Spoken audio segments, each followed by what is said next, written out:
Hello friends, welcome back to chalk and talk classes. Hope you all are doing well. तो आज का हमारा topic है skeleton system of Branchiostoma. आज का टॉपिक जो है हमारा बहुत ही छोटा सा टॉपिक है। ठीक है, इससे पहले मैं इसकी ब्रैंकियोस्टोमा की एक्सटर्नल और इंटरनल मोर्फोलॉजी पे वीडियो बना चुकी हूँ। ब्रैंकियोस्टोमा बिलोंग करता है हमारे फाइलम सेफेलोकॉर्डेटा को। सब फाइलम सेफेलोकॉर्डेटा पे भी मैं ऑलरेडी एक वीडियो अपलोड कर चुकी हूँ जिसमें हमने उसके जनरल कैरेक्टरिस्टिक्स को डिस्कस किया हुआ है। ठीक है, तो आज हम पढ़ेंगे skeletal system of Branchiostoma.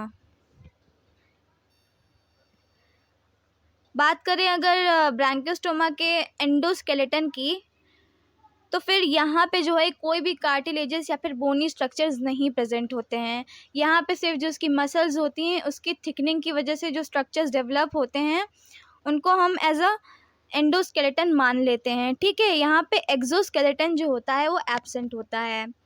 Exoskeleton यानी कि जैसे हमारे अंदर आप देखते हैं नेल्स हैं, हेयर्स हैं, और जैसे काऊ और बुल्स वगैरह में जो हॉर्न्स होते हैं उनको हम क्या बोलते हैं, उनको हम बोलते हैं एक्सोस्केलेटन।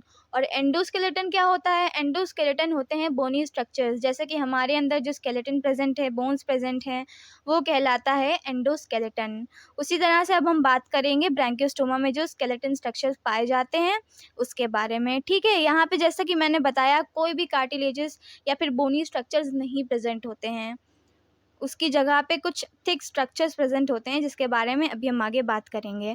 ब्रैंकियोस्टोमा में कोई भी एक्सोस्केलेटन नहीं पाया जाता है, पर यहाँ पे जो है एंडोस्केलेटन प्रेजेंट होता है। ठीक है, तो चलिए बात करते हैं अब हम आगे। सबसे ज़्यादा इसका मेन फीचर जो है वो है इसकी नोटोकॉर्ड।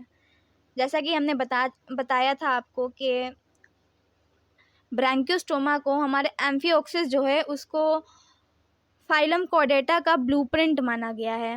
वो इस वजह से माना गया है क्योंकि इसमें जो है वो जो 3 मेजर डिस्टिंक्ट फीचर्स होते हैं कॉर्डेट्स के, फेरेंजियल गिल्ड स्लिट्स हो गई, हमारी डॉर्सल नर्व कॉर्ड हो गई, और क्या, और हमारी नोटोकॉर्ड जो कि सबसे मेन फीचर है हमारे ब्रैंकियोस्टोमा का। इसी वजह से इसको फाइलम कॉर्डेटा का ब्लूप्रिंट माना गया है। ये एक मराइन एनिमल है। इसमें जो नोटोकॉर्ड प्रेजेंट होती है वो इसको बहुत ज़्यादा हेल्प करती है स्विम करने में, और ये नोटोकॉर्ड जो है इसकी एडल्ट स्टेज में पाई जाती है। ठीक है, there is a cylindrical and tapering notochord at both the ends, remarkable for its extension from the rip to the rostrum to the end of tail. यहाँ पे जो है आपको नोटोकॉर्ड देखने को मिलेगी इसके रोस्ट्रम से लेके इसकी टेल तक एक्सटेंड होते हुए। ठीक है, अब हम बात करेंगे कि इसकी पोजीशन क्या है। इसकी नोटोकॉर्ड जो है इसकी डॉर्सल नर्व कॉर्ड के नीचे और हमारे एलिमेंट्री कैनाल के ऊपर प्रेजेंट होती है। यानी कि ये पाई जाएगी हमारे डॉर्सल नर्व कॉर्ड और एलिमेंट्री कैनाल के बीच में। जैसा कि आप डायग्राम में देख सकते हैं, ऊपर को क्या दिया हुआ है, न्यूरल ट्यूब। ये न्यूरल ट्यूब जो है हमारा डॉर्सल नर्व कॉर्ड ही को कहा गया है। ठीक है, और बीच में क्या है, हमारी नोटोकॉर्ड है जो कि हमारे एंटीरियर एंड से लेके पूरे पोस्टीरियर एंड तक गई है।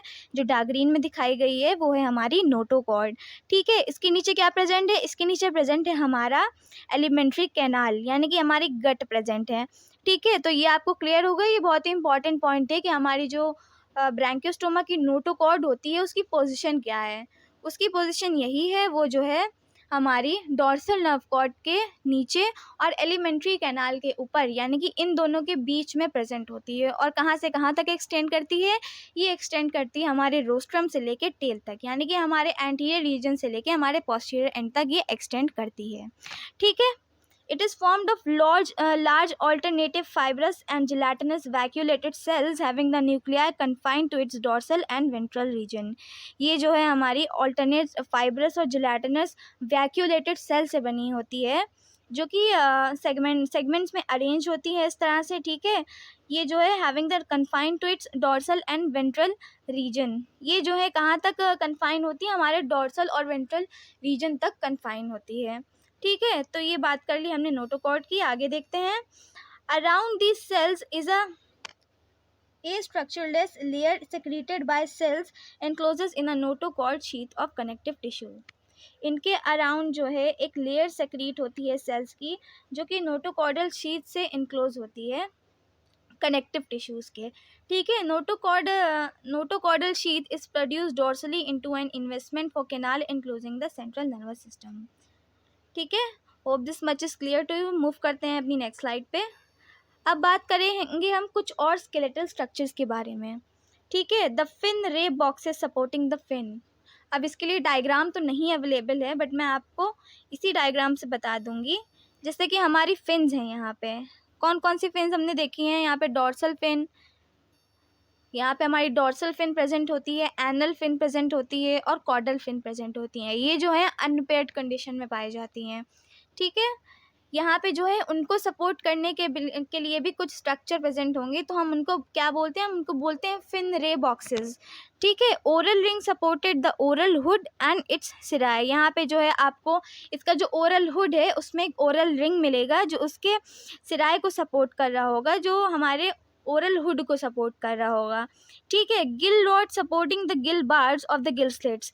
अब देखिएगा, जैसा कि हमने बेलेनोग्लॉसिस में पढ़ा था, वहाँ पे हमने गिल बार्स देखी थी जो कि एम शेप्ड की थी। उसी तरह से यहाँ पे भी आपको एक स्ट्रक्चर देखने को मिलेगा जो कि हमारे गिल बार्स को सपोर्ट कर रहा होगा, एम शेप्ड स्ट्रक्चर देखने को मिलेगा, जैसा कि हम बेलेनोग्लॉसिस में पढ़ चुके हैं। हमने बेलेनोग्लॉसिस के एंडोस्केलेटन में पढ़ा था, एक एम शेप्ड स्ट्रक्चर होता है जो हमारे गिल रॉड्स में फिट हो जाता है, गिल रॉड और सेप्टा के बीच में फिट हो जाता है। अगर आपने वो वीडियो नहीं देखी है तो आप वो वीडियो देख सकते हैं, आपके बहुत काम आएगी। उसी तरह से यहाँ पे भी उसके गिल रॉड्स प्रेजेंट होते हैं, ठीक है। Endostylar plates are 2 in number supporting the endostyle, ठीक है। अब यहाँ पे जो हमारा एंडोस्टाइल पाया जाता है ब्रांकियोस्टोमा में, उसको भी सपोर्ट करने के लिए एक स्ट्रक्चर है जिसको हम क्या बोलते हैं, एंडोस्टाइलर प्लेट्स। और ये कितनी होती है नंबर में, ये 2 होती हैं। हमारी एंडोस्टाइल में जो है 2 एंडोस्टाइलर प्लेट्स पाई जाती हैं जो कि उसको मैकेनिकल सपोर्ट प्रोवाइड करती हैं। Tough fibrous connective tissue covering the various organ beneath epidermis and parietal peritoneum provide support and rigidity.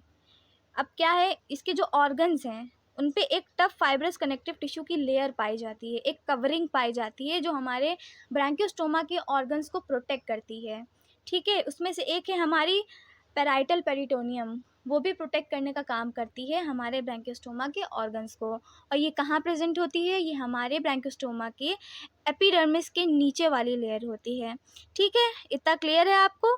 तो ये हो गया हमारा स्केलेटल सिस्टम ऑफ ब्रांकियोस्टोमा। अगर आपको वीडियो अच्छा लगे तो प्लीज़ इसे लाइक करना और चैनल को सब्सक्राइब करना ना भूलिएगा।